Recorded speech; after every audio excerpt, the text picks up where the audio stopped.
Hello everyone, welcome to T1 academy. I'm Sudheer Kumar. Daily current అఫైర్స్లో భాగంగా మనం ఈరోజు 24 జూన్ సంబంధించిన వేరియస్ కరెంట్ అఫైర్స్ ఏవైతే న్యూస్లో ఉన్నాయో వాటి గురించి చూద్దాం. Okay, so question of the day, నిన్నటి క్వశ్చన్కి ఈరోజు ఆన్సర్ కనుక చూసుకున్నట్లయితే which of the following best describe the significance of the June 2025 flag off by PM Modi at the Marhowrah rail factory గురించి అడుగుతున్నారు. సో ఆప్షన్ ఏ వచ్చేసి inauguration of new rail route in Bihar, option B making India's entry into global rail exports under a 3000 crore deal with Guinea, option C launch of new bullet train service in Bihar, option D introduction of the first electric locomotive build in Bihar. So మనకి అందరికి తెలిసిందే కదా, June 20న 2025 రోజున మన ప్రధానమంత్రి నరేంద్ర మోడీ గారు flag off చేసి గునియాకి రైల్ ఏదైతే లోకోమోటివ్ రైల్ ఇంజన్స్ ఏవైతే ఉన్నాయో వాటి ఎక్స్పోర్ట్ని స్టార్ట్ చేయడం జరిగింది. So option B is the correct answer.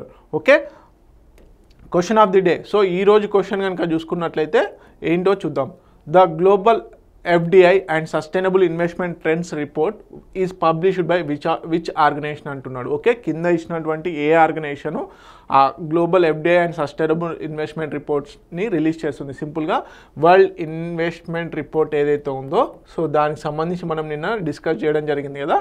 Okay, option A వచ్చేసి వరల్డ్ బ్యాంక్, ఆప్షన్ బి వచ్చేసి International Monetary Fund, option C United Nations Conference on Trade and Development, అదేవిధంగా వరల్డ్ ఎకనామిక్ ఫోరం. సో దీనికి సంబంధించిన answer వచ్చేసి మీరు ఈరోజు comment సెక్షన్లో comment చేయండి. ఓకే, ఆప్షన్ ఏ ఆప్షన్ కరెక్ట్ అనేది మీరు కామెంట్ చేయండి. ఓకే, సో ఈరోజు టాపిక్ కనుక చూసుకున్నట్లయితే so first of all INS నీలగిరి న్యూస్లో ఉంది. ఓకే, తర్వాత మనకి విరాజ్ అని చెప్పేసి మనకి ఇప్పుడు పారా అథ్లెటిక్ ఛాంపియన్షిప్ అనేది నిర్వహిస్తున్నారు కదా ఇండియాలో మొట్టమొదటిసారిగా, దానికి సంబంధించి మాస్కట్ని కూడా లాంచ్ చేయడం జరిగింది. చూద్దాం. ఓకే, స్టేట్ ఆఫ్ హోర్మజ్ సో ఇప్పుడు న్యూస్లో ఉండడం జరిగింది. పెరియార్ టైగర్ రిజర్వ్ న్యూస్లో ఉంది. అదేవిధంగా Vineet Joshi panel, higher education secretary అనేటువంటి వినీత్ జోషి ప్యానల్ ఒకటి న్యూస్లో ఉంది. Okay, National Payment Corporation of India launches NACH 3.0. So ఏంటనే చూద్దాం. అదేవిధంగా సెంటర్ ఆఫ్ ఎక్సలెన్స్ని కూడా ఏర్పాటు చేయాలి అని చెప్పేసి to tackle human wildlife conflict అని చెప్పేసి గవర్నమెంట్ డిసైడ్ చేస్తుంది. అదేవిధంగా ఫోజిల్ ఫ్యూయల్ ఫైనాన్స్ రిపోర్ట్ 2025 న్యూస్లో ఉంది. సుబర్ణరేఖ రివర్ ఏదైతే ఉందో అది కూడా న్యూస్లో ఉంది. ఎందుకు ఉందని చూద్దాం. So the most important current affair global peace index rankings 2025. అదేవిధంగా ఫ్యూచర్ సిటీ హైదరాబాద్ని ఏ పేరు పెట్టబోతున్నారు అనేది కూడా న్యూస్లో ఉంది. Okay, so let's see the first current affair. మనకి ప్రాజెక్ట్ 17Aలో భాగంగా ఈ ఫ్రిగేట్ ఏవైతే ఉన్నాయో ఆ ఫ్రిగేట్స్ని తీసుకురాబోతున్నారు. దాంట్లో భాగంగా ఫస్ట్ వచ్చేసి స్టెల్త్ ఫ్రిగేట్ ఏదైతే ఉందో మనకి INS నీలగిరి అనేది మనకి విశాఖపట్నంని చేరుకోవడం జరిగింది. ఈస్టర్న్ నావెల్ కమాండ్స్లో భాగంగా సన్రైజ్ ఫ్లీట్లో ఇది జాయిన్ కాబోతుంది. సో మనకి ప్రాజెక్ట్ 7 ఏదైతే శివాలిక్ క్లాస్ ప్రాజెక్ట్ 17 ఏదైతే ఉందో ఇది శివాలిక్ క్లాసుకు సంబంధించిన నావెల్ షిప్స్ ఏవైతే ఉన్నాయో వాటిని బిల్డ్ చేయడం జరిగింది. సో దీనికి కంటిన్యూస్గా ప్రాజెక్ట్ 17కి కంటిన్యూస్గా ప్రాజెక్ట్ 17Aలో భాగంగా ఈ స్టెల్త్ ఫ్రిగేట్స్ని మొత్తం 7 స్టెల్త్ ఫ్రిగేట్ ఏవైతే ఫైటర్స్ ఉన్నాయో వాటిని బేసిక్గా బిల్డ్ చేయాలనుకున్నారు. ఇండిజినస్గా దేశంగానే ఉత్పత్తి చేయాలనుకున్నారు. మొత్తం 7. దీంట్లో మొట్టమొదటిది అయినటువంటి INS నీలగిరి ఇప్పుడు కమిషన్ కాబోతుంది. ఓకే, ఈస్టర్న్ నావెల్ కమాండ్స్లో భాగంగా ఈస్టర్న్ నావెల్ కమాండ్ ఎక్కడ ఉంది మనకి వైజాగ్లో ఉండడం జరిగింది.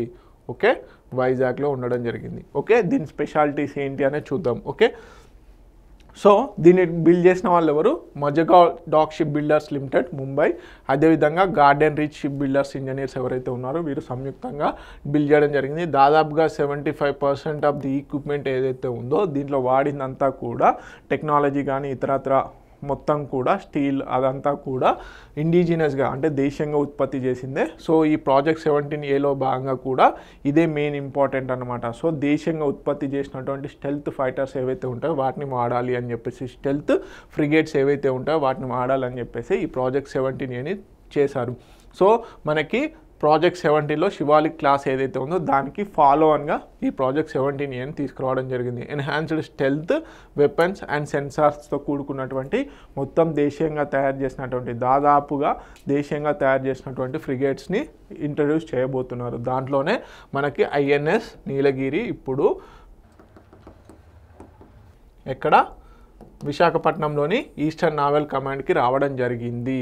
ఓకే, సో ప్రాజెక్ట్ 17Aలో భాగంగా 7 ఫ్రిగేట్స్ ఏవైతే మొత్తం 7 ఫ్రిగేట్స్ని బిల్డ్ చేయబోతున్నారు. ఓకే, సో పూర్తిగా ఇండిజినస్గా డెవలప్ చేయబోతున్నారు. నెక్స్ట్ వచ్చేసి ఐఎన్ఎస్ నీలగిరి తర్వాత మంగళగిరి ఏదైతే ఉందో ఐఎన్ఎస్ మంగళగిరి కూడా లాంచ్ కాబోతుంది అతి త్వరలో.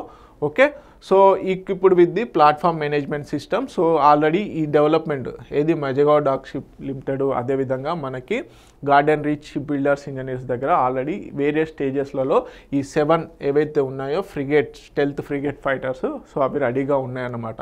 సో దీంట్లో భాగంగా దేంట్లో ఆపరేషనల్ రోల్ వచ్చేసి బ్లూ వాటర్ ఆపరేషన్స్లో భాగంగా, అదేవిధంగా యాంటీ ఎయిర్ వార్ఫేర్ని కలిగి ఉండడం, దీని యొక్క స్పెషాలిటీస్ యాంటీ సర్ఫేస్ వార్ఫేర్, అదేవిధంగా యాంటీ సబ్మరైన్ వార్ఫేర్కి ఉపయుక్తంగా ఉండే విధంగా ఈ ఐఎన్ఎస్ నీలగిరిని డెవలప్ చేయడం జరిగింది. ఓకే, ఇది దేన్ని డెవలప్ చేస్తుంది? Enhances India's naval power projection, అదేవిధంగా కన్వెన్షనల్ అండ్ అసిమెట్రిక్ థ్రెట్స్ ఏవైతే ఉంటాయో వాటికి అగైనెస్ట్గా ఫైట్ చేయడం కోసం అని చెప్పేసి ఈ బేసిక్గా మనకి ఈ ప్రాజెక్ట్ 17Aని తీసుకురావడం జరిగింది. దాంట్లోనే భాగంగా మొత్తం 7 ఫ్రిగేట్స్ని డెవలప్ చేయబోతున్నారు. ఐఎన్ఎస్ నీలగిరి దాంట్లో మొదటిది, తర్వాత ఐఎన్ఎస్ మంగళగిరి కూడా అతి త్వరలో కమిషన్ కాబోతుంది. ఓకే, సో తెలుగు మీడియం అభ్యర్థులు ఎవరైతే ఉన్నారో please note it down. Okay, next మనకి ఇండియాలో వరల్డ్ ఛాంపియన్షిప్ నిర్వహించబోతున్నారు. దేనికి సంబంధించింది? పారా అథ్లెటిక్స్ సంబంధించి వరల్డ్ ఛాంపియన్షిప్ అనేది మన ఇండియాలో ఫస్ట్ టైం నిర్వహించబోతున్నారు. సో దీనికి సంబంధించి లోగోని, అదేవిధంగా మస్కట్ని, ఓకే మస్కట్ విరాజ్ అనే పేరు మీద మస్కట్ని ఇంట్రడ్యూస్ చేయడం జరిగింది. సో ఆల్రెడీ 100 డేస్కి మనకి కౌంట్ డౌన్ అనేది కూడా స్టార్ట్ అవ్వడం జరిగింది. ఓకే, సో బేసిక్గా రీసెంట్గా మనం కరెంట్ అఫేర్లో చూసాము, ఈ వరల్డ్ పారా అథ్లెటిక్ ఛాంపియన్షిప్కి బ్రాండ్ అంబాసిడర్గా కంగనా రనౌత్ గారిని నియమించడం జరిగింది. చాలా ఇంపార్టెంట్. సో ఫస్ట్ టైం ఇండియాలో ఈ జరుగుతున్నాయి కాబట్టి దీనికి సంబంధించిన మొత్తం డీటెయిల్స్ అనేవి కంపల్సరీ గుర్తుపెట్టుకోండి. ఎన్ని ఈవెంట్ మెడల్స్ ఉన్నాయి, ఎన్ని కంట్రీస్ నుంచి అథ్లెటిక్స్ వస్తున్నారు, అదేవిధంగా ఇండియాలో ఎక్కడెక్కడ నిర్వహిస్తున్నారు, and one more thing brand ambassador Kangana Ranaut ఖచ్చితంగా గుర్తుపెట్టుకోండి. మస్కట్ యొక్క పేరు వచ్చేసి విరాజ్. సో ఇది దేని బేస్ చేసుకొని ఉంది? సో ఇక్కడ మనకి ఈ బ్లేడ్ అనేది చాలా important. So elephant, okay boy రూపకంగా, ఒక అబ్బాయి రూపకంగా ఉన్నటువంటి ఎలిఫెంట్ రూపకంగా ఉన్నటువంటి మస్కట్ని డిజైన్ చేయడం జరిగింది. ఓకే, చూద్దాం ఈ విరాజ్ స్పెషాలిటీస్ ఏందనేది. సో ఎక్కడ? జవహర్లాల్ నెహ్రూ స్టేడియం న్యూఢిల్లీలో ఈ ఒక అఫీషియల్ ప్రోగ్రాంలో దీన్ని లాంచ్ చేయడం జరిగింది. సో బేసిక్గా first time India hosting the world para athletic championships. Okay, ఎవరైతే దివ్యాంగులు, మనము బేసిక్గా వికలాంగులని ఇప్పుడు దివ్యాంగులని పిలవాలి, దివ్యాంగాస్గా పేరు మార్చడం జరిగింది. సో దివ్యాంగులకు సంబంధించినటువంటి పోటీలు, క్రీడా పోటీలు ఏవైతే జరుగుతాయో వాటిని పారా అథ్లెటిక్స్ అని పేర్కొనడం జరుగుతుంది. సో దీనికి సంబంధించి 12th edition world para athletic championship అనేటి మన ఇండియాలో ఫస్ట్ టైం నిర్వహించబోతున్నారు. అందుకని చాలా ప్రెస్టీజియస్గా గవర్నమెంట్ తీసుకుంది. So first time in India. So దీనికి సంబంధించిన లోగో ఏదైతే ఉందో దానికి విరాజ్, ఏదైతే మస్కట్ ఉందో దానికి విరాజ్ అని పేరు పెట్టడం జరిగింది. దాదాపుగా 100 కంట్రీస్కి పైగా అథ్లెటిక్స్ దీంట్లో పార్టిసిపేట్ చేయబోతున్నారు. సో బ్లేడ్ ప్రాస్థెసిస్ ఏదైతే ఉందో, సో ఒక లెగ్ బ్లేడ్ ప్రాస్థెసిస్తోని కలిగి ఉన్నటువంటి మస్కట్ని లాంచ్ చేయడం జరిగింది. కంపల్సరీ అడిగే ఛాన్సెస్ ఉంటాయి, 100% అడుగుతారు. ఓకే, పూర్తిగా అంటే దేంతో డిజైన్ చేశారు అనేది కూడా అడిగే ఛాన్సెస్ ఉన్నాయి. సో ఈ ఏదైతే విరాజ్ దేన్ని సింబలైజ్ చేస్తుంది అంటే రెసిలియన్స్, స్ట్రెంగ్త్, హోప్ అండ్ ఇంక్లూజివిటీని ప్రతిబింబించేలాగా ఆ విరాజ్ ఏదైతే మస్కట్ ఉందో దాన్ని డిజైన్ చేయడం జరిగిందనమాట. So para Olympic committee of India వాళ్ళు దీన్ని లాంచ్ చేయడం జరిగింది. సో మొత్తం మెడల్ ఈవెంట్స్ అన్ని 186. సో మొత్తంగా 186 విభాగాలలో ఈ పోటీలు అనేవి నిర్వహించబోతున్నారు. పార్టిసిపెంట్స్ వచ్చేసి 100 కంట్రీస్ పైగా చేయబోతున్నారు అన్నమాట. So this is all about world para athletic championship. Okay, so మనకి బ్రాండ్ అంబాసిడర్ కూడా చాలా ఇంపార్టెంట్. సో తెలుగు మీడియం అభ్యర్థులు ఎవరైతే ఉన్నారో వారి కోసం తెలుగులో ఉంచడం జరిగింది, please note it down. Next strait of Hormuz. So మనకి మేజర్గా గుర్తుపెట్టుకున్నాం కదా అండి, operation rising lion, operation true promise 3, operation Sindoor కాదు operation Sindhu, and operation midnight hammer. So ఇవన్నీ కూడా ఇరాన్ ఇజ్రాయెల్ కాన్ఫ్లిక్ట్లో భాగంగా జరిగినటువంటి ఆపరేషన్స్. సో ఇప్పుడు బేసిక్గా మనకి ఇరాన్ పైన ఎవరు US operation midnight hammer పేరు మీదుగా ఇరాన్కి సంబంధించినటువంటి 3 న్యూక్లియర్ సైట్స్ పైన దాడి చేయడం జరిగింది, B-2 స్టెల్త్ బాంబర్స్ ఫైటర్స్తోని. సో అక్కడ ఉన్నటువంటి పార్లమెంట్ ఇప్పుడు ఏమని చెప్తుందంటే ఈ స్ట్రెయిట్ ఆఫ్ హార్మజ్ వచ్చేసి ఇరాన్ కంట్రోల్లో ఉంటుంది, సో దాన్ని మూసివేద్దాము అని చెప్పేసి తీర్మానం చేయడం జరిగింది. ఇరాన్కి సంబంధించిన సెంట్రల్ పార్లమెంట్ ఏమని చెప్తుంది అంటే స్ట్రెయిట్ ఆఫ్ హార్మజ్ని పూర్తిగా కంట్రోల్లోకి తీసుకొని దాన్ని ఆపేద్దాము అని చెప్పేసి చెప్పడం జరుగుతుంది. సో అందుకని చెప్పేసి స్ట్రెయిట్ ఆఫ్ హార్మజ్ వచ్చేసి ఇప్పుడు ఇంపార్టెంట్ పాయింట్. అంటే స్ట్రెయిట్ అంటే మనందరికీ తెలుసు జలసంధి, రెండు అతిపెద్ద జల విభాగాలను కలిపేస్తూ ఒక చిన్న నావా ఏదైతే ఉంటుందో దాన్ని జలసంధిగా పేర్కొనడం జరుగుతుంది. సో ఇటు gulf of Oman through Arabian సీకి, అదేవిధంగా గల్ఫ్ ఆఫ్ పర్షియన్కి కనెక్ట్ చేస్తూ ఉన్నటువంటి స్ట్రెయిట్ ఏదైతే ఉందో అదే మనకి స్ట్రెయిట్ ఆఫ్ హార్మజ్. సో ఇక్కడ ఒమన్ ఉండడం జరిగింది, ఓకే, ఇది యునైటెడ్ అరబ్ ఎమిరేట్స్. సో ఇది మొత్తం కూడా ఉమన్ చేతిలో ఉండడం జరిగింది. ఇదంతా కూడా మనం చూసుకున్నట్లయితే ఇరాన్. సో మేజర్ ఈ స్ట్రెయిట్ ఆఫ్ హార్మజ్ ఏదైతే ఉందో అదంతా కూడా మనకి ఇరాన్ చేతిలో ఉండడం జరిగింది. సో అక్కడ ఉన్నటువంటి ఇప్పుడు పార్లమెంట్ ఏం చెప్తుంది అంటే ఈ స్ట్రెయిట్ ఆఫ్ హార్మజ్ ఎందుకు ఈ యుద్ధ నేపథ్యంలో యుఎస్ ఎంటర్ అవ్వడం వల్ల ఈ స్ట్రెయిట్ ఆఫ్ హార్మజ్ని క్లోజ్ చేద్దాము, ఆపేద్దాము అని చెప్పేసి అనడం జరుగుతుంది. సో దీనివల్ల ఈ పర్షియన్ గల్ఫ్లో ఉత్పత్తి అయ్యేటువంటి ఆయిల్ ఏదైతే ఉందో వరల్డ్ కంట్రీస్కి ఎక్స్పోర్ట్ అయ్యేటువంటి ఆయిల్ కానీ న్యాచురల్ గ్యాస్ కానీ, సో వీటి వల్ల వీటి ట్రేడ్కి ఇబ్బంది అయ్యే ఛాన్సెస్ ఉన్నాయి. ఎస్పెషల్లీ సౌదీ అరేబియా, ఖతర్, అదేవిధంగా యునైటెడ్ అరబ్ ఎమిరేట్స్, ఇటు పోతే కువైట్, ఇరాక్, వీటన్నిటికి సంబంధించిన మేజర్ ఆయిల్ ట్రేడ్ వచ్చేసి కూడా ఈ పర్షియన్ గల్ఫ్ సంబంధించి మొత్తం ఆయిల్ ట్రేడ్ వచ్చేసి ఈ స్ట్రెయిట్ ఆఫ్ హార్మజ్ నుంచే జరుగుతుంది. ఓకే, సో అందుకని చెప్పేసి ఇప్పుడు ఎకనామికల్గా అదేవిధంగా వరల్డ్ ఆయిల్ ట్రేడ్ పరంగా కూడా ఈ స్ట్రెయిట్ ఆఫ్ హార్మజ్ న్యూస్లో ఉంది. ఓకే, ఈ స్ట్రెయిట్ మేజర్గా జియోగ్రఫికల్గా ఏ 2 జల విభాగాలను కలుపుతుంది అంటే పర్షియన్ గల్ఫ్ని ఇటు గల్ఫ్ ఆఫ్ ఒమన్ని కలపడం జరుగుతుంది. త్రూ గల్ఫ్ ఆఫ్ ఒమన్ ద్వారా అరేబియన్ సీలోకి ఎంటర్ అవ్వడం జరుగుతుంది. సో దీనివల్ల ఇండియాకు కూడా ఇంపాక్ట్ ఉంది. ఒకవేళ ఆ స్ట్రెయిట్ ఆఫ్ హార్మజ్ని కనుక క్లోజ్ చేసినట్లయితే మనకి మేజర్గా 50% of the natural gas import వచ్చేసి 50% ఆఫ్ ది న్యాచురల్ గ్యాస్ ఏదైతే ఉందో లిక్విడ్ న్యాచురల్ గ్యాస్, సో మనకి ఈ ఏరియా నుంచి రావడం జరుగుతుంది మన దేశానికి సంబంధించి. అదేవిధంగా 40% ఆఫ్ ది క్రూడ్ ఆయిల్ మనకి క్రూడ్ ఆయిల్ ఇంపోర్ట్ వచ్చేసి కూడా ఈ స్ట్రెయిట్ ఆఫ్ హార్మజ్ నుంచే రావడం జరుగుతుంది. సో దీనివల్ల ప్రైజెస్ పెరిగే ఛాన్సెస్ ఉన్నాయి. ఇంటర్నేషనల్ పాయింట్ ఆఫ్ వ్యూలో కూడా ఎక్కువగా ఇబ్బంది అయ్యే ఛాన్సెస్ ఉన్నాయి. సో దీని మెయిన్ లొకేషన్స్ వచ్చేసి మనకేంటి పర్షియన్ గల్ఫ్, అదేవిధంగా gulf of Oman through and Arabian సీలను కలుపుతూ ఉంటుంది. ఓకే, సో ఇదన్నమాట. సో బేసిక్గా ఈ స్ట్రెయిట్ నుంచి స్ట్రెయిట్ ఆఫ్ హార్మజ్ ఏదైతే ఉందో ఈ స్ట్రెయిట్ ఆఫ్ హార్మజ్ నుంచి జరిగే ట్రేడ్ డీల్స్ కనుక చూసుకున్నట్లయితే పర్ డే వచ్చేసి 20 million barrels per day oil అనేది ఎక్స్పోర్ట్ అవ్వడం జరుగుతుంది త్రూ షిప్పింగ్ ద్వారా. ఓకే, సో అదేవిధంగా major Saudi Arabia, UAE, Iraq, కువైట్లకు ఇది పెద్ద దెబ్బలాగా మారబోతుంది. ఎల్ఎన్జి లిక్విడిఫైడ్ న్యాచురల్ గ్యాస్ ఏవైతే ఉన్నాయో వాటికి కూడా ఎక్స్పోర్ట్స్కి కూడా చాలా ఇంపార్టెంట్ అన్నమాట. So accounted 25% of the global seaborne oil trade ఏదైతే ఉందో దాదాపుగా 25% వరకు కూడా ఈ స్ట్రెయిట్ ఆఫ్ హార్మజ్ ద్వారానే మనకి ఆయిల్ ట్రేడ్ అనేది జరుగుతుంది ప్రపంచానికి సంబంధించి. అందులో ఇండియాకి సంబంధించి 40% ఆఫ్ ది ఇండియన్ ఆయిల్ ఏదైతే ఉందో ఇండియాకి సంబంధించిన ఆయిల్, క్రూడ్ ఆయిల్, సో ఈ స్ట్రేట్ ఆఫ్ హోర్మజ్ నుంచి రావడం జరుగుతుంది. అదేవిధంగా 50% నేషనల్ గ్యాస్ ఇంపోర్ట్స్ ఏవైతే ఉన్నాయో ఈ స్ట్రేట్ ఆఫ్ హోర్మజ్ నుంచి రావడం జరుగుతుంది. సో దీనివల్ల కొంచెం ఇబ్బందిగా ఉంది.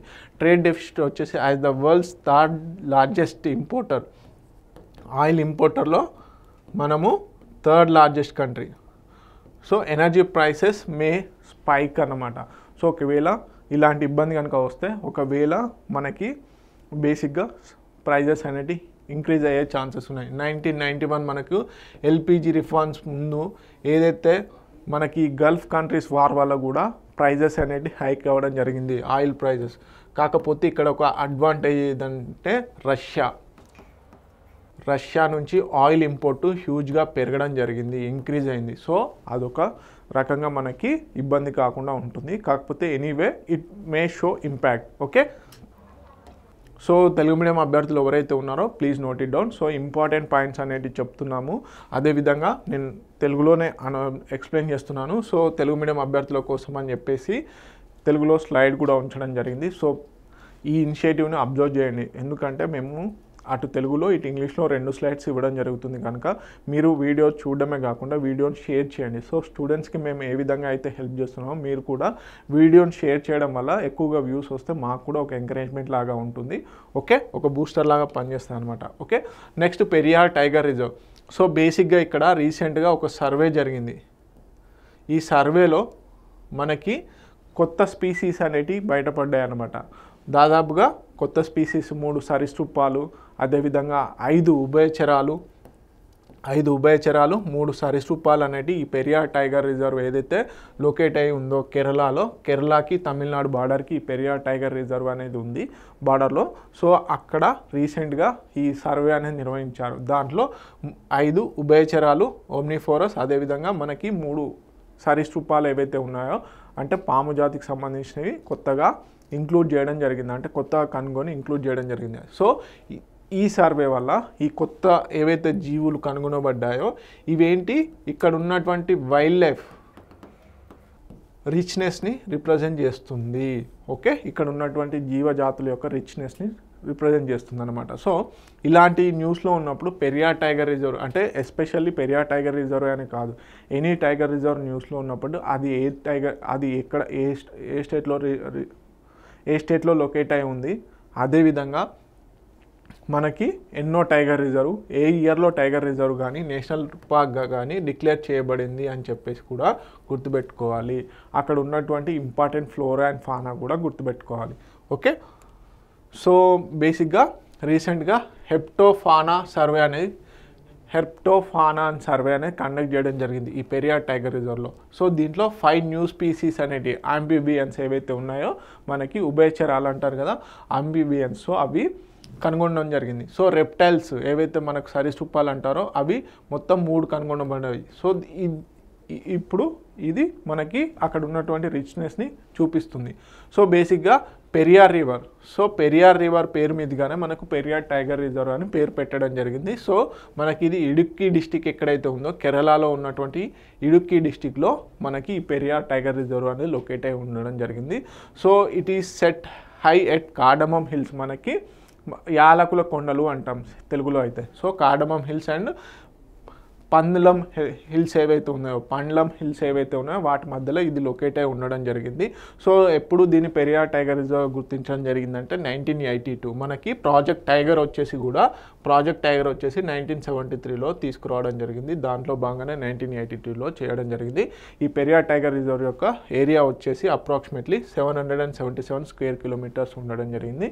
సో ఇది మొత్తంగా కూడా పెరియార్ లీక్తో కూడా ఉన్నటువంటిది. So which was created in 1895 by building dams across Periyar river పైన నిర్మించినటువంటి డ్యామ్స్ వల్ల ఈ పెరియార్ లేక్ అనేది ఏర్పడడం జరిగింది. ఓకే, సో మ్యాక్సిమం ఆల్టిట్యూడ్ వచ్చేసి 2016 మీటర్స్ అనేది ఇక్కడ మ్యాక్సిమం హైట్. సో ఏంటి కొట్టమల అనే పీక్ అనేది హైయెస్ట్ పీక్, కొట్టమల పీక్. సో బేసిక్గా ఇక్కడ మెయిన్ 2 రివర్స్ అనేటి 2 మెయిన్ రివర్స్ కేరళకు సంబంధించినటువంటి ప్రధానమైనటువంటి 2 రివర్స్ అనేటివి ఉన్నాయి. ఒకటి పంబా రివరు, అదేవిధంగా పెరియార్ రివర్. ముల్ల పెరియార్ డ్యామ్ కూడా ఈ పెరియార్ టైగర్ రిజర్వ్లోనే ఉండడం ఒక గమనార్హం. మనకి ఈ ముల్ల పెరియార్ డ్యాము రీసెంట్గా అప్పట్లో చాలా సంచలనంగా నిలిచినటువంటి డ్యాము. సో అది పెరియార్ రివర్ పైన నిర్మించడం జరిగింది. ఈ ముల్ల పెరియార్ టైగర్ రిజర్వ్ కూడా పెరియార్ టైగర్ రిజర్వ్ జోన్లోనే ఉండడం కూడా ఒక విశేషం. ఓకే, సో తెలుగు మీడియం అభ్యర్థులు ఎవరైతే ఉన్నారో please note it down. So బేసిక్గా హెర్పిటోఫానా సర్వే అంటారు. హెర్పిటోఫానా సర్వేలో ఉభయచర జాతులను అదేవిధంగా సరీసృపాలు ఏవైతే ఉన్నాయో వాటికి సంబంధించిన కొత్త జాతులను కనుగొనడం జరిగింది. Okay, so next Vineet Joshi panel. Okay, ministry of education ఆధ్వర్యంలో ఉన్నటువంటి మినిస్ట్రీ ఆఫ్ ఎడ్యుకేషన్కి ఇంతకుముందు పూర్వనామం ఏంటి? Ministry of human resource development. Okay, ministry of human resource డెవలప్మెంట్కి సంబంధించి ఇది పాత name. Okay, ministry of education ఇప్పుడు పిలవడం జరుగుతుంది. సో దీని కింద ఉన్నటువంటి హయ్యర్ ఎడ్యుకేషన్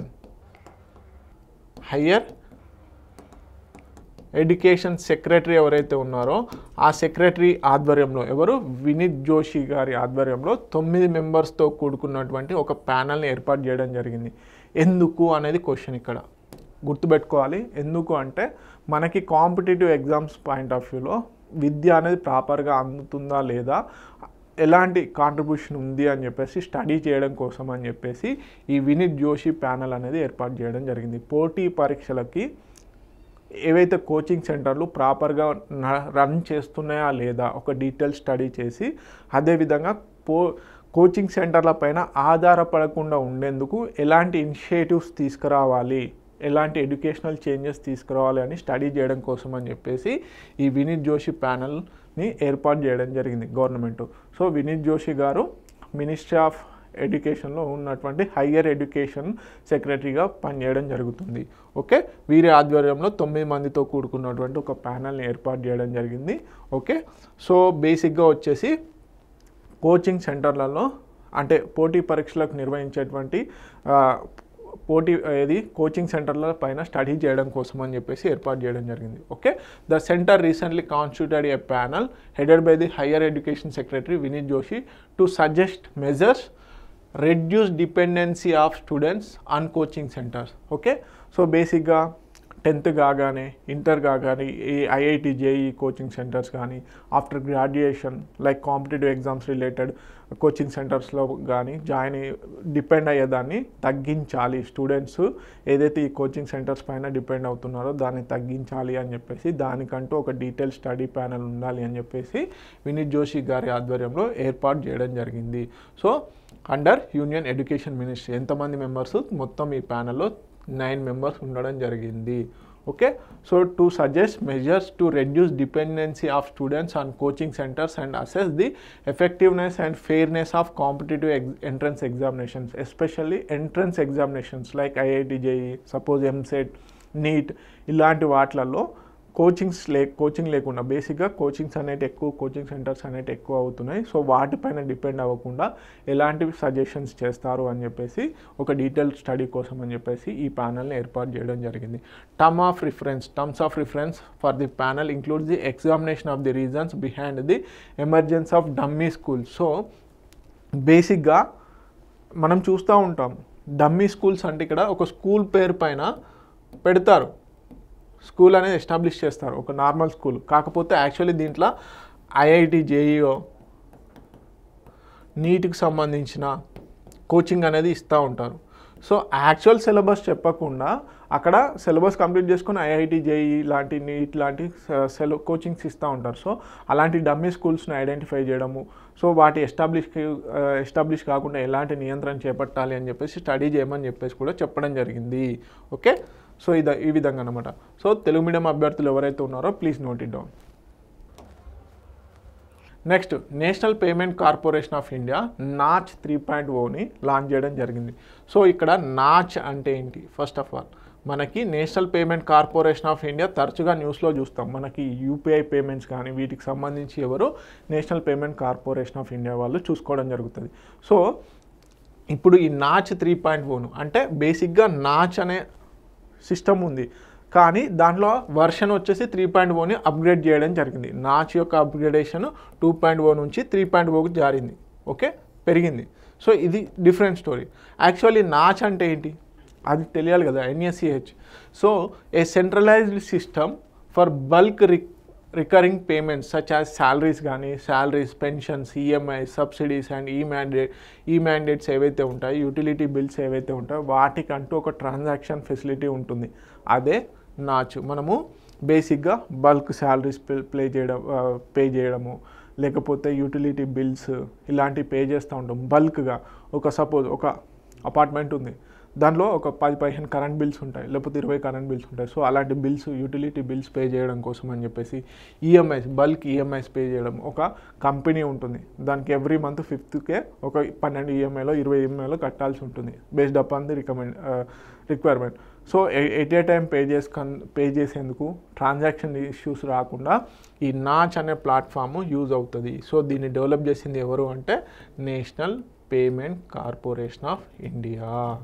ఓకే, సో దాని యొక్క స్పెషాలిటీస్ ఏందనేది చూద్దాం. సో బేసిక్గా నాచ్ 3.0 ఏంటి, faster credits for salary. So మనం ఏదైతే క్రెడిట్ చేస్తారో బల్క్గా, సో దానివల్ల డిలే అవుతుంది. కాకపోతే ఇప్పుడు ఏంది, ఈ నాచ్ 3.0 వల్ల శాలరీ అనేది క్రెడిట్ తొందరగా అవుతాయి బల్క్గా.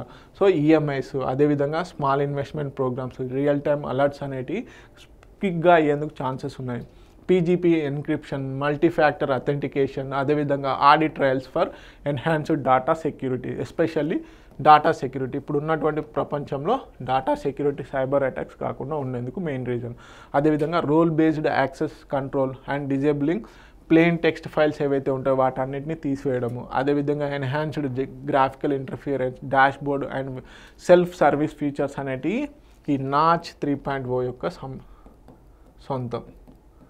ఓకే, సో మేజర్ ఆబ్జెక్టివ్స్ ఏంటి తీసుకురావడానికి గల, increase the transaction speed, security and user experience, efficiency, manage growing volume of digital transaction. So ఇలాంటి ఎఫిషియన్సీ పెంచడం వల్ల డిజిటల్ ట్రాన్సాక్షన్స్ ఇంకా పెరిగే ఛాన్సెస్ ఉన్నాయి కదా, మాన్యువల్గా ఇచ్చేదానికంటే ఇంకా డిజిటల్ ట్రాన్సాక్షన్స్ ఎక్కువగా అవుతాయి. So that is the main important. So improve transparency and streamline dispute resolution.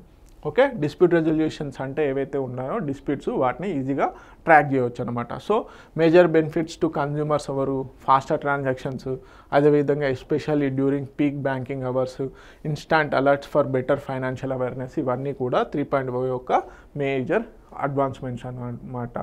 So బేసిక్గా నాచ్ దేనికి సంబంధించింది, బల్క్ ట్రాన్సాక్షన్స్ ఏవైతే ఉంటాయో వాటి కోసం అని చెప్పేసి national Payment Corporation of India వాళ్ళు బిల్డ్ చేయడం జరిగింది. సో దానికి అడ్వాన్స్డ్ వర్షన్ 3.0ని ఇప్పుడు తీసుకురావడం జరిగింది. ఓకే, తెలుగు మీడియం అభ్యర్థులు ఎవరైతే ఉన్నారో please note it down.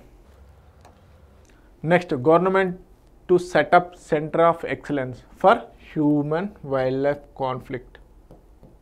Human wildlife conflict అనేది ఇప్పుడు ప్రజెంట్గా ట్రెండింగ్లో ఉన్నటువంటిది. ఎందుకు అంటే తరచుగా మనకి పులులు కానీ, టైగర్స్ కానీ, అదేవిధంగా ఎలిఫెంట్స్ కానీ తరచుగా విలేజెస్ పైన అటాక్ చేయడం జరుగుతుంది. సో ఇలాంటి వాటిని ట్యాకిల్ చేయాలి కాబట్టి తగ్గించాలి. బేసిక్గా హ్యూమన్ వైల్డ్ లైఫ్ కాన్ఫ్లిక్ట్ తగ్గించకపోతే చాలా అటు వైల్డ్ లైఫ్కి ఇటు మానవులకి ఇబ్బంది కలిగే ఛాన్సెస్ ఉన్నాయి. సో దీనికంటూ ఏమేం మెజర్స్ తీసుకోవాలి, ఎలా మెజర్స్ తీసుకుంటే బాగుంటుంది అని చెప్పేసి ఒక సెంటర్ ఆఫ్ ఎక్సలెన్స్ని ఏర్పాటు చేయబోతున్నారు. ఓకే, ఇక్కడ wild life institute of India, అదేవిధంగా సకోమ్ అని చెప్పేసి ఉంటుంది. సో వీళ్ళు wild life institute of India వాళ్ళు ఎస్పెషల్లీ ఏది హ్యూమన్ వైల్డ్ లైఫ్ కాన్ఫ్లిక్ట్ సంబంధించిన సెంటర్ ఆఫ్ ఎక్సలెన్స్ని ఏర్పాటు చేయబోతున్నారు. సో గవర్నమెంట్ కూడా దీనికి ఓకే చెప్పిందనమాట. సో దానికి సంబంధించిన డీటెయిల్స్ చూద్దాం. So announced union environment minister ఎవరైతే ఉన్నారో భూపేంద్ర యాదవ్ గారు, సో June 21 రోజున ఈ వైల్డ్ లైఫ్ ఇన్స్టిట్యూట్ ఆఫ్ సకాన్ ఏదైతే ఉందో దాన్ని అక్కడ ఈ సెంటర్ ఆఫ్ ఎక్సలెన్స్ని ఏర్పాటు చేయబోతున్నారు. సో దీంట్లో మేజర్గా ఏం చేయబోతున్నారంటే rising incidents of tigers and elephant across states, hundreds of human deaths reported, especially Maharashtra, Odisha among the worst hit. So recent స్టడీస్లో కూడా మహారాష్ట్రలో ఈ పులుల అటాక్ అనేది ఎక్కువగా, ఒడిశాలో వచ్చేసి ఎలిఫెంట్స్ అటాక్ ఎక్కువగా జరిగిందని చెప్పేసి న్యూస్లో ఉంది. సో అందుకని చెప్పేసి దీన్ని తగ్గించాలి. ఎందుకంటే ఎస్పెషల్లీ మనం అతి కష్టం మీద వైల్డ్ లైఫ్ని ప్రొటెక్ట్ చేయడం జరుగుతుంది. ఏదైతే అడవుల్లో జీవించేటువంటి జంతువులు ఉంటాయో వాటిని వైల్డ్ లైఫ్గా పేర్కొనడం జరుగుతుంది. వాటిని project tiger, project cheetah, project elephant, project crocodile, ఈ విధంగా ప్రాజెక్ట్ వన్ హార్న్ రైనోస్, ఈ విధంగా ప్రొటెక్ట్ చేయడం జరుగుతుంది. ఎంతో కష్టపడి ఎంతో ఇన్వెస్ట్మెంట్స్ చేసి వాటిని కాపాడుతున్నాం. ఇప్పుడు తీరా అవి హ్యూమన్ వైల్డ్ లైఫ్ కాన్ఫ్లిక్ట్లో భాగంగా మనుషులు వాటిని చంపినా, అవి మనుషుల్ని చంపినా ఇబ్బంది అవుతుంది. అందుకని చెప్పేసి ఒక డీటెయిల్ స్టడీ ఉండాలి, దానికంటే ఒక సెంటర్ ఆఫ్ ఎక్సలెన్స్ ఉండాలి, కొత్త కొత్త టెక్నాలజీస్ ఏమి అడాప్షన్ చేసుకోవాలి అని చెప్పేసి ఒక డీటెయిల్ ఇన్స్టిట్యూట్ ఉండాలి. అందుకని చెప్పేసి దీన్ని ఎస్టాబ్లిష్ చేయబోతున్నారు. సో మేజర్గా దీని యొక్క ఆబ్జెక్టివ్స్ ఏంటి అనేది కనుక చూసుకున్నట్లయితే యూజ్ ఆఫ్ ఆర్టిఫిషియల్ ఇంటెలిజెన్స్ అంటే టెక్నాలజీని ఉపయోగించుకోవాలి, and advanced technology to predict and manage conflict zones. Especially ఈ కాన్ఫ్లిక్ట్ జోన్స్కి సంబంధించి ఎక్కడెక్కడ ఉన్నాయి, ఎప్పుడెప్పుడు ఏ సందర్భంలో ఈ హ్యూమన్ వైల్డ్ లైఫ్ కాన్ఫ్లిక్ట్ అవుతుంది, సీజన్స్ ఉంటాయి, అంత ఈజీ కాదు, ఎప్పుడు పడితే అప్పుడు అని కాదు. సో బేసిక్గా ఎప్పుడు జంతువులు బయటకు వస్తాయి అడవుల నుంచి అనేది కూడా ఇంపార్టెంట్. సో అలాంటి టైమింగ్ని మానిటర్ చేయడం కోసం అని చెప్పేసి ఆర్టిఫిషియల్ ఇంటెలిజెన్స్, అదేవిధంగా research and training in conflict resolution, collaborative with states and union territories, okay, standard of procedures, అదేవిధంగా ర్యాపిడ్ రెస్పాన్స్ టీమ్స్ని ఏ విధంగా ఏర్పాటు చేయాలి అని చెప్పేసి ఈ సెంటర్ ఆఫ్ ఎక్సలెన్స్లో ప్రధానంగా డీల్ చేయడం జరుగుతుంది. ఓకే, సో మరి రీసెంట్గా గవర్నమెంట్ యొక్క ఎఫర్ట్స్ సోఫార్ 2021లో advisory, inter departmental coordination, hotspot identification, rapid రెస్పాన్స్ని క్రియేట్ చేయడం జరిగింది. 2022లో గైడ్లైన్స్ ఇవ్వడం జరిగింది. కాన్ఫ్లిక్ట్ ప్రోటోకాల్స్, అదేవిధంగా పబ్లిక్ ఎంగేజ్మెంట్ ఏ విధంగా ఉండాలి, కమ్యూనిటీని ఎడ్యుకేషన్ చేయాలని చెప్పేసి చెప్పడం జరిగింది. Okay, state and district level panels కూడా ఏర్పాటు చేయడం జరిగింది. సో రీసెంట్గా 2024లో 57% ఇన్ మహారాష్ట్ర. టైగర్ డెత్స్ వచ్చేసి 2024లో 74 అయ్యాయి, కేవలం 2024లోనే. దాంట్లో 57% అంటే దాదాపుగా మనకి 38 వరకు, 37-38 వరకు ఈ మహారాష్ట్రలోనే అవ్వడం జరిగింది.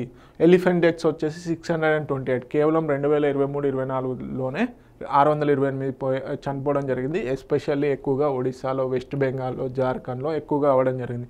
సో దీన్ని తగ్గించాలన్న ఉద్దేశంతోనే ఈ సెంటర్ ఆఫ్ ఎక్సలెన్స్ని ఏర్పాటు చేయబోతున్నారు. ఓకే, సో తెలుగు మీడియం అభ్యర్థులు ఎవరైతే ఉన్నారో please note it down.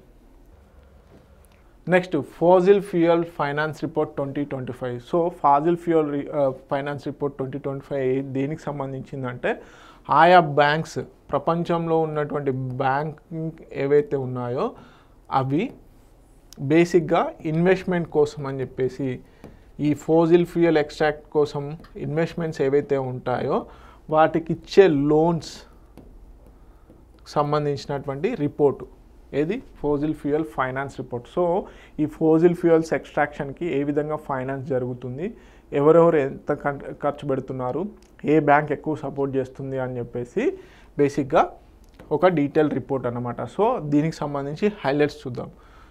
2024లో 65 major banks, ప్రపంచంలో మొత్తంలో ఉన్నటువంటి 65 మేజర్ బ్యాంక్స్ ఏవైతే ఉన్నాయో 2024లో $869 బిలియన్ అనేటి ఫైనాన్స్ అనేది కల్పించడం జరిగింది టు ఎక్స్ట్రాక్ట్ ఫాజిల్ ఫ్యూయల్స్.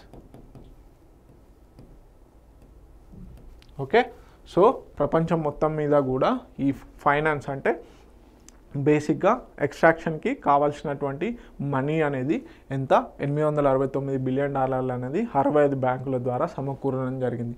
ఇది గతంలో 2023తో పోల్చుకున్నప్పుడు పెరిగింది. 2023లో కేవలం $707 బిలియన్ మాత్రమే ఉండేవి.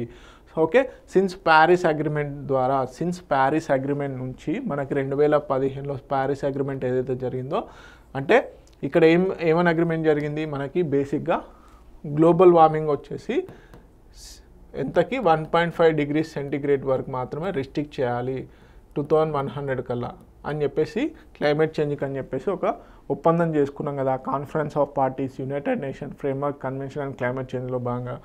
అయితే అప్పటి నుంచి ఈ ఫాజిల్ ఫ్యూయల్స్ ఎక్స్ట్రాక్షన్కి బ్యాంక్స్ $7.9 ట్రిలియన్ అనేటి ఇవ్వడం జరిగిందంట.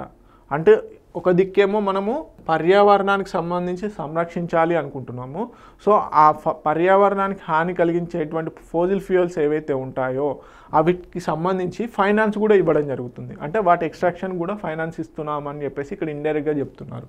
ఓకే, సో కాంట్రాడిక్ట్స్ సింప్లీగా 2050 కల్లా మనం నెట్ జీరో కావాలనుకున్నాం, కానీ ఏంటి ఒక దిక్కేమో మళ్ళీ ఫైనాన్స్ కూడా ఇస్తున్నాం. ఫోజిల్ ఫ్యూయల్స్ అవి ఏవి కార్బన్ ఉద్గారాలనే రిలీజ్ చేస్తాయి కదా, దేనికి ఇంపాక్ట్ అవుతుంది, ఎన్విరాన్మెంట్కే కదా. సో అని చెప్పేసి ఈ రిపోర్ట్ హైలైట్ చేయడం జరుగుతుంది. International energy agency fossil fuel investment must have halve by 2030 కల్లా అని చెప్పేసి చెప్పడం జరుగుతుంది. మన ఇండియాలో వచ్చేసి స్టేట్ బ్యాంక్ ఆఫ్ ఇండియా ఏదైతే ఉందో అది మేజర్గా $2.62 బిలియన్ అనేవి ఇవ్వడం జరిగింది. $2.62 బిలియన్ వచ్చేసి ఫైనాన్స్ అనేది ఈ ఫోజిల్ ఫ్యూయల్ కంపెనీస్కి ఇవ్వడం జరిగింది. అంటే ఇయర్ ఆన్ ఇయర్ గ్రోత్ ఎంత $65 మిలియన్ అనేది ఉండడం జరిగింది. So ranked 47th globally in fossil fuel lending. Okay, బేసిక్గా గోల్ ఏంటి, net zero by 2055, 7.5% green lending by 2030. Okay, criticised for lack of coal exclusion policy. Coal exclusion policy అనేది ఏదైతే ఉందో అది ఎస్బీఐకి సంబంధించి ల్యాకింగ్ ఉంది అని చెప్తుంది.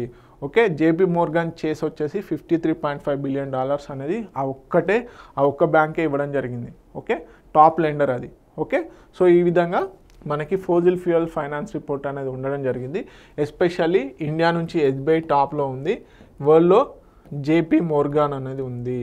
Okay, and one more thing ఏంటంటే $869 బిలియన్ వచ్చేసి 2024లో ఇవ్వడం జరిగింది. ఓకే, సో తెలుగు మీడియం అభ్యర్థులు ఎవరైతే ఉన్నారో please note it down. Next Subarnarekha river. So చాలా ఇంపార్టెంట్. రీసెంట్గా ఒడిస్సాలో ఈ సుబర్ణరేఖ రివర్ ద్వారా బేసిక్గా ఫ్లడ్స్ అనేవి రావడం జరిగింది. ఎస్పెషల్లీ జార్ఖండ్లో ఉన్నటువంటి చన్లీ డ్యామ్ ఏదైతే ఉందో ఈ చన్లీ డ్యామ్ దగ్గర వాటర్ అనేది అన్ఎక్స్పెక్టెడ్గా రిలీజ్ చేయడం జరిగింది. పైన కురిచినటువంటి వానలకి అంతా కూడా ఈ చండీ డ్యామ్లో వాటర్ అనేది స్టోర్ అవ్వడం జరిగింది. సో అన్ఎక్స్పెక్టెడ్గా ఎలాంటి నోటీసులు లేకుండా ఈ చండీల్ డ్యామ్ ఏదైతే ఉందో జార్ఖండ్లో ఉన్నటువంటి చండీల్ డ్యామ్ ద్వారా వాటర్ అనేది కిందికి వదిలేయడం జరిగింది. సో దాని ద్వారా ఈ సుబర్ణరేఖ రివర్ ఏదైతే ఉందో దాని సరౌండింగ్స్లో ఉన్నటువంటి మొత్తం దాదాపుగా 50,000 పైచీలకు ప్రజలకి ఎఫెక్ట్ అవ్వడం జరిగింది. సో అందుకని న్యూస్లో ఉంది. సో ఇలాంటి డిజాస్టర్స్ వచ్చినప్పుడు ఏవైతే రివర్స్ కానీ డ్యామ్స్ కానీ న్యూస్లో ఉంటాయో వాటి యొక్క స్పెసిఫిక్ లొకేషన్స్, వాటి యొక్క ఉపనదులు కంపల్సరీ చూసుకోవాలి. సో ఇప్పుడు మనము సుబర్ణరేఖకు సంబంధించి ఆర్జిన్ ఏంటి, దాని ఉపనదులు ఏంటి, దానిపైన ఉన్నటువంటి డ్యామ్స్ ఎక్కడెక్కడ ఉన్నాయి అనేది చూద్దాం. Okay, so near Piska, okay, జార్ఖండ్లోని రాంచీ దగ్గర ఉన్నటువంటి పిస్కా లేకపోతే నగరి దగ్గర ఈ సుబర్ణరేఖ రివర్ ఆరిజిన్ అంటే ప్రారంభం అవుతుంది. సో దీన్ని ఏమని పిలుస్తారు, స్ట్రీక్ ఆఫ్ గోల్డ్ అని కూడా పిలవడం జరుగుతుంది. Link to the gold traces in sand. Especially ఈ సుబర్ణరేఖ రివర్ ఏదైతే ప్రవహిస్తుందో దాంట్లో ఉండే ఇసుకలో కూడా అప్పుడప్పుడు గోల్డ్కి సంబంధించినవి కూడా దొరుకుతాయి కాబట్టి దీన్ని స్ట్రీక్ ఆఫ్ గోల్డ్గా కూడా పిలవడం జరుగుతుంది. సో ఇది ఏ రాష్ట్రాల గుండా ప్రయాణిస్తుంది అనేది important. Jharkhand, west Bengal and Odisha. ఒడిశాలోని బే ఆఫ్ బెంగాల్లో ఎక్కడ తల్సరి దగ్గర ఒడిశాలో మనకి బే ఆఫ్ బెంగాల్లో కలవడం జరుగుతుంది. So origin important. Ranchi, Jharkhand. ఎక్కడ స్పెషల్ లొకేషన్ కావాలి అంటే పిస్కా నగరి.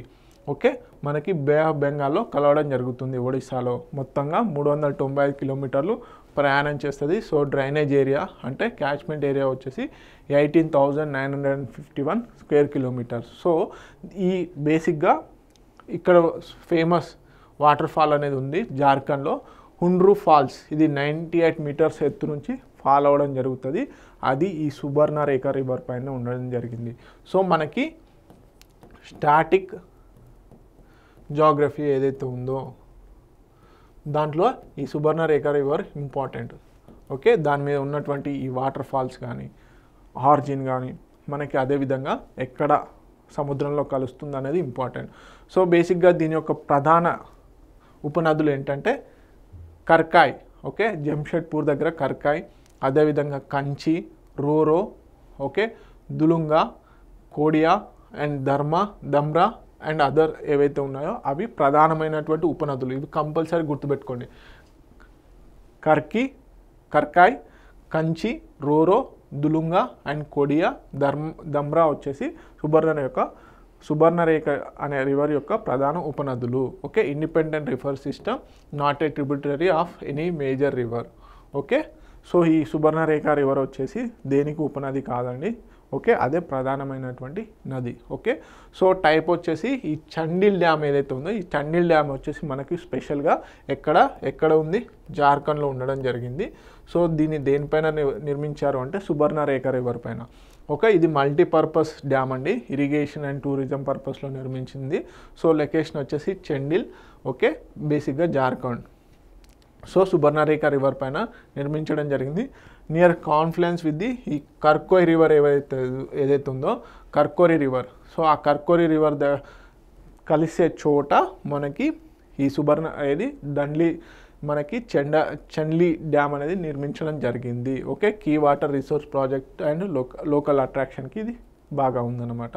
సో రీసెంట్గా ఇక్కడ వరదలు రావడం జరిగింది. ఆ వరదల వల్ల ఎస్పెషల్లీ దాని లోతట్టు ప్రాంతాలు ఏవైతే ఉన్నాయో ఆ డ్యామ్ తర్వాత ఒడిశా స్టార్ట్ అవుతుంది. సో ఆ ఒడిశాలో ఎక్కువగా లోకల్ ట్రైబ్స్ ఎవరైతే ఉన్నారో వాటి ఎఫెక్ట్ అవ్వడం జరిగింది. అందుకని చెప్పేసి న్యూస్లో ఉంది. ఓకే, తెలుగు మీడియం అభ్యర్థులు ఎవరైతే ఉన్నారో please note it down. Next, global peace index 2025, one of the most important current affair for the today. ఖచ్చితంగా రాబోయే ఎగ్జామ్స్లలో గ్లోబల్ పీస్ ఇండెక్స్ గురించి కంపల్సరీ అడుగుతారు.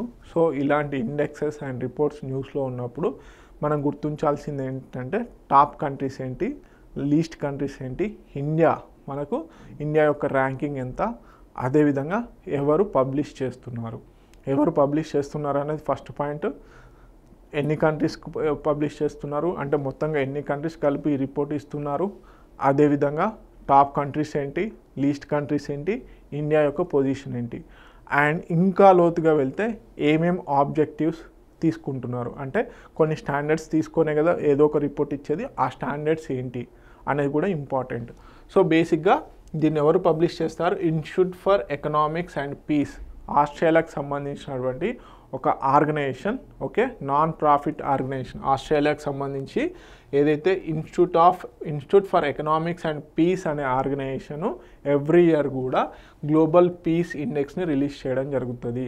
ఓకే, ఇది మొత్తం ఎన్ని కంట్రీస్కి అంటే 163 కంట్రీస్ కలిపి ఈ గ్లోబల్ పీస్ ఇండెక్స్ని రిలీజ్ చేయడం జరుగుతుంది.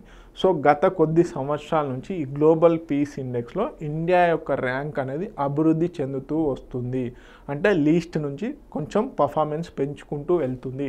ఓకే, ఒకసారి దాని డీటెయిల్స్ చూద్దాం. 2019లో వచ్చేసి 141వ ర్యాంక్లో ఉంటే 2020లో 139వ ర్యాంకు రావడం జరిగింది. 2023లో 126వ ర్యాంక్ రావడం జరిగింది. 2024లో 116 ర్యాంక్ రావడం జరిగింది. 2025 ఈ ఇయర్ స్కోర్ 2.229తోని ఎంత 0.58 ఇంప్రూవ్మెంట్తోని 115th ర్యాంకులో ఉండడం జరిగింది. 2025లో ఇండియా యొక్క గ్లోబల్ పీస్ ఇండెక్స్లో ఇండియా యొక్క ర్యాంక్ ఎంత అంటే 115, 0.58% ఇంక్రీజ్తోని. ఓకే, అంటే గత కొద్ది సంవత్సరాల నుంచి ఇండియా యొక్క ర్యాంకు ఇంప్రూవ్ అవుతూ వస్తుంది. చివర్లో ఏ దేశం ఉంది అంటే రష్యా ఉండడం జరిగింది. ఓకే, సో ఈ రిపోర్ట్ యొక్క హైలైట్స్ ఏంటి అనేది చూద్దాం.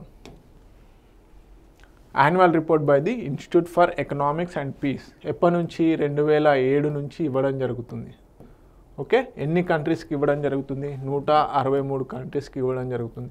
ఇది మొత్తం ప్రపంచంలో ఉన్నటువంటి 99.7% పాపులేషన్ని కవర్ చేస్తుంది. Okay, measures and ranks nations by level of peacefulness. So used by the policy makers, research and global institutions. ఈ ఏదైతే గ్లోబల్ పీస్ ఇండెక్స్ ఉందో దాన్ని అనలైజ్ చేసి ఆయా పాలసీస్, ఆయా రాష్ట్రాలకు సంబంధించిన పాలసీస్ని చేయడం జరుగుతుంది. దేశాలకు సంబంధించిన పాలసీస్ కూడా చేసుకోవడం జరుగుతుంది. సో గ్లోబల్ పీస్ ఇండెక్స్లో భాగంగా మరి ఏమేం డైమెన్షన్స్ తీసుకుంటారు, ఇందాక చెప్పాను కదా ఏమేం పిల్లర్స్ తీసుకుంటారు అనేది important. Social safety and security అనేది ఒకటి, ongoing domestic and international conflict, degree of militarisation. ఈ 3 పారామీటర్స్ని, ఈ 3 డొమైన్స్ని తీసుకొని ఏంటి మనకి గ్లోబల్ పీస్ ఇండెక్స్ అనేది ఇవ్వడం జరుగుతుంది. మళ్ళీ ఒకసారి చెప్తున్నాను, societal safety and security, ongoing domestic and international conflict, degree of militarisation. So వీటిని పట్టుకొని మనకి గ్లోబల్ పీస్ ఇండెక్స్ అనేది ఇవ్వడం జరుగుతుంది. సో ఈసారి ఎన్నో edition? 19th edition. Okay, so decline in global peacefulness. So ఈ 19th ఎడిషన్ ఏమని చెప్తుంది? Okay, decline in global peacefulness అనేది చెప్తుంది. రైజ్ ఇన్ కాన్ఫ్లిక్ట్, అదేవిధంగా జియో పొలిటికల్ టెన్షన్స్ మనం రీసెంట్గా న్యూస్లో చూస్తూ ఉంటున్నాం. ఓకే, ఇంకా హైలైట్స్ ఏంది? టాప్ 10 కంట్రీస్ ఏంటి అనేది ఇంపార్టెంట్. ఓకే, ఫస్ట్ కంట్రీ వచ్చేసి మనకు ఐస్లాండ్. టాప్ 10 కంట్రీస్లో ఐస్లాండ్ వచ్చేసి టాప్లో ఉండడం జరిగింది. మొత్తం 163 కంట్రీస్కి ఇవ్వడం జరిగింది కదా, దాంట్లో ఐస్లాండ్ వచ్చేసి టాప్ కంట్రీగా ఉండడం జరిగింది. 1.095 స్కోర్తోనే ఐస్లాండ్ టాప్లో ఉండడం జరిగింది. అదేవిధంగా ఐర్లాండ్ సెకండ్ ప్లేస్లో ఉంది 1.260తోని. న్యూజిలాండ్ వచ్చేసి థర్డ్ ప్లేస్లో ఉండడం జరిగింది 1.282తోని. ఆస్ట్రియా వచ్చేసి 1.294తో ఉండడం జరిగింది. 4th ప్లేస్లో. స్విట్జర్లాండ్ వచ్చేసి 5th ప్లేస్లో ఉండడం జరిగింది. సింగపూర్ వచ్చేసి 6th ప్లేస్లో ఉండడం జరిగింది. పోర్చుగల్ 7th ప్లేస్లో ఉండడం జరిగింది. అదేవిధంగా 8thలో వచ్చేసి డెన్మార్క్ ఉండడం జరిగింది. 9th ప్లేస్లో వచ్చేసి స్లోవేనియా ఉండడం జరిగింది. 10thలో వచ్చేసి మనకి ఫిన్లాండ్ ఉండడం జరిగింది. సో మొత్తం టాప్ 10 కంట్రీస్లలో దాదాపుగా 8 కంట్రీస్ వచ్చేసి మనకి యూరోప్ రీజియన్ నుంచే ఉండడం జరిగింది. క్వశ్చన్ ఈ విధంగా కూడా ఫ్రేమ్ చేసే ఛాన్సెస్ ఉన్నాయి. ఓకే, మొత్తం టాప్ 10లో ఉన్నటువంటి కంట్రీస్లలో ఆసియా నుంచి కేవలం ఒక కంట్రీ మాత్రమే ఉండడం జరిగింది, అది ఓషియానియా నుంచి న్యూజిలాండ్ ఉండడం జరిగింది. మిగతా 8 కంట్రీస్ కూడా మనకి యూరోప్ రీజియన్ నుంచి ఉండడం జరిగింది. ఓకే, అదేవిధంగా లీస్ట్ కంట్రీ వచ్చేసి గ్లోబల్ పీస్ ఇండెక్స్లో లీస్ట్ కంట్రీ వచ్చేసి రష్యా ఉండడం జరిగింది 3.441 మార్క్స్తోని. ఓకే, ర్యాంక్ స్కోర్తోని. ఉక్రెయిన్ వచ్చేసి మనకి 162 ర్యాంక్లో ఉండడం జరిగింది. ఈ 2 కంట్రీస్ కూడా గత కొద్ది కాలం నుంచి మనకి వార్ జోన్లో ఉండడం జరిగింది. సూడాన్ వచ్చేసి 3.23తోని 161 ప్లేస్లో ఉండడం జరిగింది. సో మనకి ఉక్రెయిన్ రష్యా వార్ కాకముందు యాక్చువల్లీ సూడానే లాస్ట్ ప్లేస్లో ఉండేది. డెమోక్రటిక్ రిపబ్లిక్ ఆఫ్ కాంగో వచ్చేసి 160 పొజిషన్లో ఉండడం జరిగింది. యెమెన్ వచ్చేసి మనకి 3.262తోని 159 ప్లేస్లో ఉండడం జరిగింది. These are the least 5 countries. Okay, మనం టాప్ 10 కంట్రీస్ అదేవిధంగా లీస్ట్ కంట్రీస్ తెలుసుకున్నాము. అదేవిధంగా ఇండియా యొక్క ర్యాంకు 150th ర్యాంక్, 115వ rank. Okay, so Telugu medium అభ్యర్థులు ఎవరైతే ఉన్నారో please note it down. Next future city, 4th city of తెలంగాణగా మనకి యాక్చువల్లీ ఫ్యూచర్ సిటీని ఎస్టాబ్లిష్ చేయబోతున్నారు.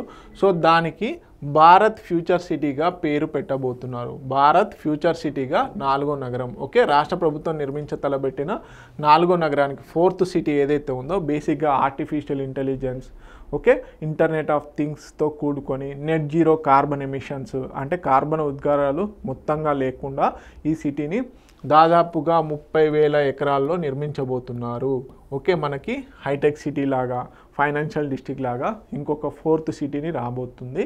అదే మనకి దీనికి సో భారత్ ఫ్యూచర్ సిటీగా నామకరణం చేసింది. ఈ పేరుతోనే కేంద్ర ప్రభుత్వంతో ఉత్తర ప్రత్యుత్తరాలు నిర్వహిస్తుంది. That is unnecessary. ఓకే, బేసిక్గా మనకు కావాల్సింది ఏంటంటే తెలంగాణలో నిర్మించబోయేటువంటి 4th సిటీకి ఏమని పేరు పెడుతున్నారు అంటే భారత్ ఫ్యూచర్ సిటీగా పేరు పెట్టబోతున్నారు.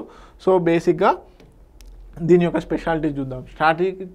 సో లొకేషన్ వచ్చేసి strategically position between the 2 major highways. So ఇటు శ్రీశైలం నాగార్జున సాగర్ హైవే ఏదైతే ఉందో వాటికి స్ట్రాటజిక్గా ఉండే విధంగా ఈ ఫ్యూచర్ సిటీ రాబోతుంది.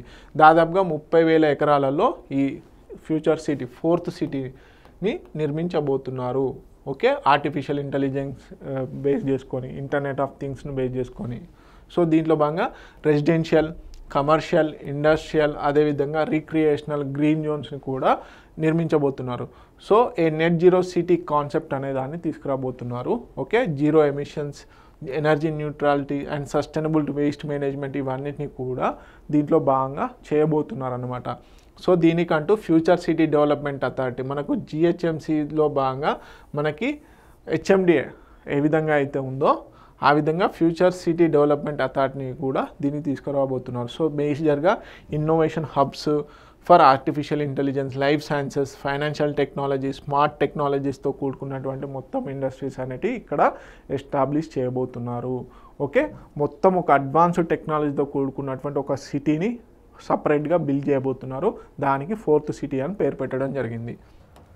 సో తెలుగు మీడియం అభ్యర్థులు ఎవరైతే ఉన్నారో please note it down. Next వచ్చేసి మోస్ట్ ఇంపార్టెంట్ కరెంట్ అఫైర్, మనకి గ్లోబల్ పీస్ ఇండెక్స్, అదేవిధంగా హార్మోస్ స్ట్రీట్స్, ఇవి బేసిక్గా అందరూ అనుకుంటారు కరెంట్ అఫైర్స్ లాగా చూడాలని, కానీ కాదండి, అది స్టాటిక్ పోర్షన్తో లింక్ చేసుకుంటూ ఉండాలి. మనము కరెంట్ అఫైర్స్ని ఎప్పుడూ కూడా ఒక సబ్జెక్ట్ లాగా చూడద్దు, దాన్ని డైనమిక్ సబ్జెక్ట్ లాగా చూడాలి. ఏ విధంగా అంటే అన్ని సబ్జెక్ట్స్ల సమ్మేళనమే మనకు కరెంట్ అఫైర్స్. సో ఇప్పటివరకు మనం కరెంట్ అఫైర్స్ అంటే స్టాటిక్ ఓరియంటెడ్లో చూసాం. సో బేసిక్గా న్యూస్లో ఉన్నటువంటి వ్యక్తులు కూడా చాలా ఇంపార్టెంట్. దాంట్లో ఆంగ్ల విభాగంలో డాక్టరేట్ పొందినటువంటి తొలి ట్రాన్స్జెండర్గా జెన్సీ గారు నిలవడం జరిగింది. సో ఇలాంటి ఇంపార్టెంట్ రిలేటెడ్గా ఏవైతే ఉంటాయో వాటి గురించి కూడా అడిగే ఛాన్సెస్ ఉన్నాయి. తమిళనాడు రాష్ట్రంలో తిరుత్తణిలోని అర్కేపేట పుదర్కు చెందిన జెన్సీ స్వగ్రామంలో పాఠశాల విద్య పూర్తి చేశారు. తిరుత్తులోని సుబ్రహ్మణ్య స్వామి ఆర్ట్స్ సైన్స్ కళాశాలలో యూజీ చదివి చెన్నై వ్యాసార్పిడిలో అంబేద్కర్ ప్రభుత్వ ఆర్ట్స్ కళాశాలలో ఎంఏ, ఎంఫిల్, గోల్డ్ మెడల్ సాధించారు. అనంతరం చెన్నై లయోలా కళాశాలలో ఆంగ్ల విభాగంలో డాక్టరేట్ పొందినటువంటి మొదటి ట్రాన్స్జెండర్గా జెన్సీ గారు రికార్డు బ్రేక్ చేయడం జరిగింది. సో ఇలాంటివి కంపల్సరీ అడుగుతారు. సో మనం చూస్తూ ఉంటాం తొలి ట్రాన్స్జెండర్ డ్రైవర్, అదేవిధంగా bus driver, next first doctor, first engineer, first lawyer, first judge, okay, first police officer. Especially మనకు అందరూ కూడా ఈ తమిళనాడు నుంచే రావడం జరుగుతుంది. సో అక్కడ వారికి స్పెషల్గా అంటే ఈ ట్రాన్స్జెండర్స్ ఎవరైతే ఉంటారో వారికి స్పెషల్ పాలసీస్ కూడా తమిళనాడు గవర్నమెంట్ ప్రొవైడ్ చేస్తుంది ఎప్పటి నుంచో. సో బేసిక్గా తొలి ట్రాన్స్జెండర్గా వీరు గుర్తింపు పొందడం జరిగింది దేశంలోనే ఆంగ్ల భాష విభాగంలో డాక్టరేట్ తీసుకున్న వాళ్ళలో. ఓకే, సో ఎవరు అంటే జెన్సీ. ఏ రాష్ట్రానికి చెందిన వారు అంటే తమిళనాడు. ఓకే, నెక్స్ట్ ఉభయకాయ నియంత్రణ, మనకి ఉభయకాయం ఏదైతే నియంత్రణకు టీకా అభివృద్ధి కోసం అని చెప్పేసి అగ్రిమెంట్ జరిగాయి. సో చూద్దాం. ఉటోపియా అనే స్టార్టప్ కంపెనీ అంకుర సంస్థతో HCU హైదరాబాద్ సెంట్రల్ యూనివర్సిటీ పూర్వ విద్యార్థులు ఒప్పందం చేసుకున్నారంట. ఉభయకాయం మనకు ఒబేసిటీ ఏదైతే ఉందో దానికి అని చెప్పేసి బేసిక్గా కాలంలో కొవ్వు పేరుకుపోకుండా UT009 అనే ఒక టీకాను అభివృద్ధి చేస్తున్న హైదరాబాద్ అంకుర సంస్థ ఉటోపియా థెరాప్యూటిక్స్ అనే కంపెనీ హైదరాబాద్ సెంట్రల్ యూనివర్సిటీతోని పూర్వ విద్యార్థులు ఎవరైతే ఉన్నారో డాక్టర్ ఉదయ్ సక్సేనా, డాక్టర్ మార్కండేయ గారు అగ్రిమెంట్ అనేది చేసుకోవడం జరిగింది. సింపుల్గా ఇక్కడ ఒక్కటే ఒక క్వశ్చన్ వస్తుంది.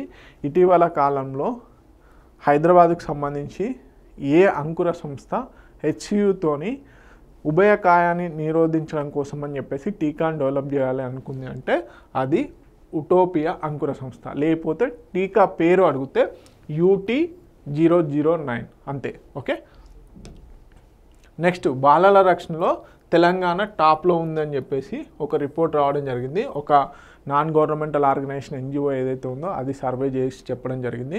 2024-25లో అత్యధిక బాల కార్మిక రెస్క్యూ ఆపరేషన్లో తెలంగాణలోనే టాప్లో ఉండడం జరిగింది. దాదాపుగా 11,063 మంది వెట్టి చాకిరి నుంచి విముక్తి పొంది రాష్ట్రంలోనే అత్యధిక అరెస్టులు కూడా చేయడం జరిగింది.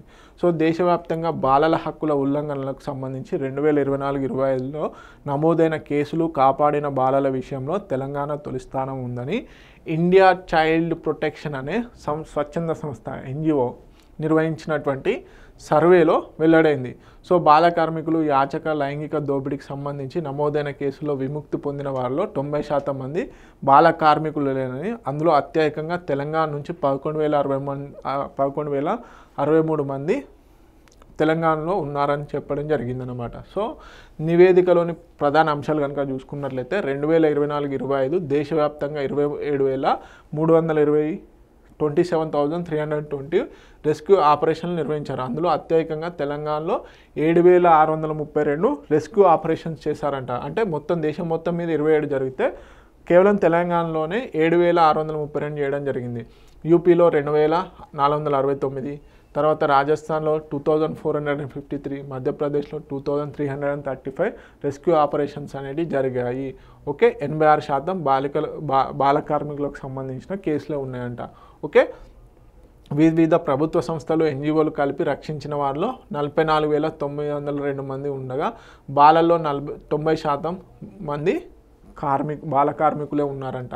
సో తెలంగాణలో దీంట్లో టాప్లో ఉండడం జరిగింది. 11,063 మందిని రక్షించడం జరిగింది. మొత్తంగా 2,971 మంది బాలలను లైంగిక దోపిడీ నుంచి రక్షించగా అందులో అత్యధికంగా వెస్ట్ బెంగాల్ నుంచి 1005, అదేవిధంగా బీహార్లో 454 మందిని రక్షించడం జరిగింది. ఓకే, బేసిక్గా బాల కార్మికులను అదేవిధంగా బాలలను రక్షించడంలో, బాలలకు సంబంధించి రెస్క్యూ ఆపరేషన్స్ నిర్వహించడంలో తెలంగాణ టాప్లో ఉంది అని చెప్పేసి ఏ సంస్థ నిర్వహించినటువంటి సర్వే? ఇండియా చైల్డ్ ప్రొటెక్షన్ అనే స్వచ్ఛంద సంస్థ నివేదిక ప్రకారం తెలంగాణ టాప్లో ఉంది. ఓకే, నెక్స్ట్ హెమోఫోలియాకి సంబంధించి ఒక సులువైన పరీక్షని కనుగొనడం జరిగింది. సో దానికి సంబంధించి చూద్దాం. రక్తస్రావం ఏదైతే ఉందో రక్తస్రావానికి సంబంధించి హెమోఫోలియా ఏ, అదేవిధంగా వాన్ విల్ బ్రాండ్ డిసీజ్ ఏదైతే ఉందో వాన్ విల్ బ్రాండ్ డిసీజ్ అని ఈ రెండుకు సంబంధించినటువంటి రుగ్మతలకు వేగంగా గుర్తించడానికి ముంబైలోని నేషనల్ ఇన్స్టిట్యూట్ ఆఫ్ ఇమ్యూనోహెమటాలజీ ఇది బేసిక్గా ఇండియన్ కౌన్సిల్ ఆఫ్ మెడికల్ రీసెర్చ్కి సంబంధించిన ఆర్గనైజేషను. సో దానికి ఇప్పుడు ఈ హెమోఫోలియాకి కానీ ఈ డిసీజ్ ఏదైతే ఉందో ఆ వాన్ విల్ బ్రాండ్ డిసీజ్ ఏవైతే ఉన్నాయో వాటిని తొందరగా ఐడెంటిఫై చేయడం కోసం అని చెప్పేసి ఒక టెస్ట్ కిట్ని అభివృద్ధి చేశారంట. ప్రస్తుతం వీటి నిర్ధారణకు వాడుతున్న సంక్లిష్ట ఖరీదైన విధానాలకు ఇది మెరుగైన ప్రత్యామ్నాయమని వారు చెప్పడం జరిగింది. ఓకే, సింపుల్గా హెమోఫోలియాకి సంబంధించి అడ్వాన్స్డ్ టెక్నాలజీతో కూడుకున్నటువంటి టెస్టింగ్ కిట్ని ఎవరు డెవలప్ చేశారు అంటే నేషనల్ ఇన్స్టిట్యూట్ ఆఫ్ ఇమ్యూనోహెమటాలజీ ముంబైలో ఉండడం జరిగింది దీని హెడ్ క్వార్టర్. ఓకే, సో ఇవ్వండి ఇంపార్టెంట్ కరెంట్ అఫైర్స్. మరిన్ని ఇంపార్టెంట్ కరెంట్ అఫైర్స్ కోసం T1 అకాడమీ యూట్యూబ్ ఛానల్ని, అదేవిధంగా T1 అకాడమీ టెలిగ్రామ్ ఛానల్ని కూడా ఫాలో అవ్వండి. టెలిగ్రామ్ ఛానల్ అండ్ వాట్సాప్ ఛానల్లో కూడా మేము daily current affairs basis MCQs కూడా పోస్ట్ చేస్తున్నాము. సో మీరు ఎవరైతే ఇక్కడ క్లాసెస్ వింటున్నారో ఇవే కాకుండా MCQsలో కూడా డిఫరెంట్ ఓరియంటల్లో మేము కరెంట్ అఫైర్స్ అనేవి ప్రొవైడ్ చేయడం జరుగుతుంది. అదేవిధంగా ఇతరత్ర పోటీ పరీక్షలకు ఉపయోగపడే విధంగా అన్ని క్లాసెస్ని కూడా ఫ్రీగా అందిస్తున్నటువంటి ఏకైక academy T1 academy. Okay, so please subscribe to T1 academy. ఎవరైతే వీడియో చూస్తున్నారో please like, share and subscribe to T1 academy. Thank you so much.